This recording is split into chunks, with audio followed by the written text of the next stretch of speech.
tayo na ngayon magtatago ang dalawa. Hindi ko na itatago itong mga alaga ko kasi wala na ako itatago. Isa na lang. So, walang pang itago ko pa yan. Bukusin mo na lang yan. Sa'yo na lahat yan. Hindi ko na itatago yan. Ikaw na lang ang hanapin ko ngayon.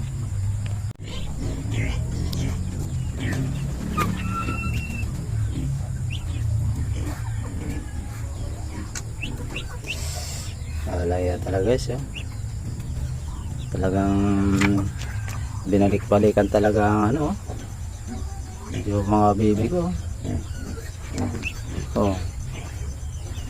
Ano nangyari dyan, talagang pinalatan talaga ng gusto.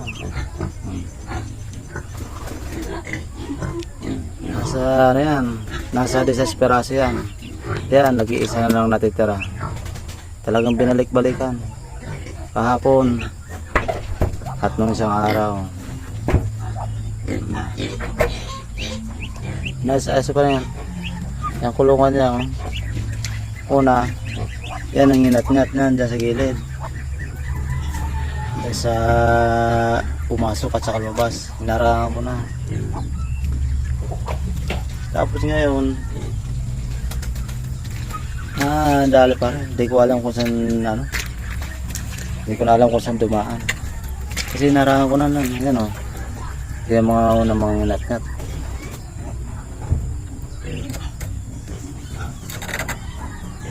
Nakapasok pa rin. Pasabi ko apat na lang na makaligtas. Pero hindi pa rin. Talagang pinasok pa rin, hindi ko na alam kung saan na dumaan. Talagang binalatan talaga na gusto. Talagang galit na galit talaga sa akin. Wala naman akong ginagawa sa kanila. Yan. At ang gusto ko lang din naman magkalaga ng hayop. Pero bakit yan yung ginawa niya sa akin? Nakakainis naman balat abos talaga, binalatan talaga na gusto mo. Ang buto. Talagang galit na galit talaga sa akin. Hindi ko alam kung bakit. Hindi ko naman sa pinapakialaman. Yan nyo guys, so isa na lang natira. Binalik-balikan talaga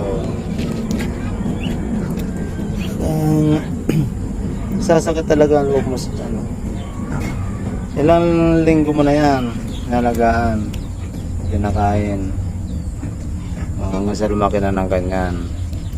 Tapos ganyan paggagawin.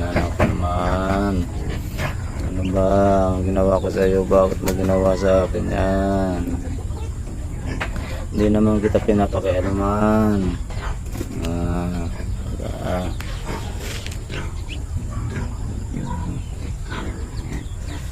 Nag-iisa na lang at tira. Ayan, tirahin mo na lang yan. Hindi ko na ayos ito kulungan. Pupuso mo na lang yan. Bahala ka na sa isa na yan. Puno mo na rin yan. Bahala ka na kung gawin mo dyan.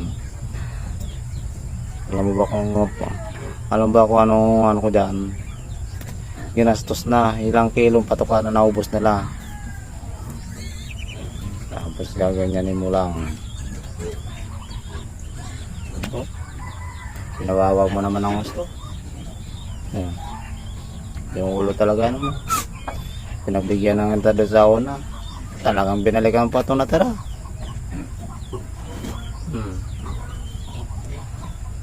Gusto ko lang parami. At pag napalaki, meron akong makakatay. Kaso inunahan mo na ako. Malilit pa yan, Masado ka naman makasarili. Hindi mo lamang pinalaki-laki. Nakuha mo sa hindi naman kita pinapakialaman pinapabayaan na nga kita palakad-lakad dyan. Hindi mo lamang kita sinasaktan. Para di mo rin pakialaman itong mga alaga ko. Tapos ngayon, yan yung ginagawa mo sa akin. Anong gusto mo mangyari? Imbis di kita hantingin, nahantingin na kita ngayon. Taguan na tayong dalawa. Hindi nga ito mo na gusto. Ngayon gagawa na ako ng paraan para mahuli lang kita. Gagawa ako na kung ano-ano para mabihag din kita. Gagawin ko rin ginagawa mo din, no? Tayo na ngayon magtatago ang dalawa. Hindi ko na itatago itong mga alaga ko kasi wala na ako itatago. Isa na lang. So, ito lang pang itago ko pa yan. Bukusin mo na lang yan. Sa'yo na lahat yan. Hindi ko na itatago yan. Ikaw na lang ang hanapin ko ngayon.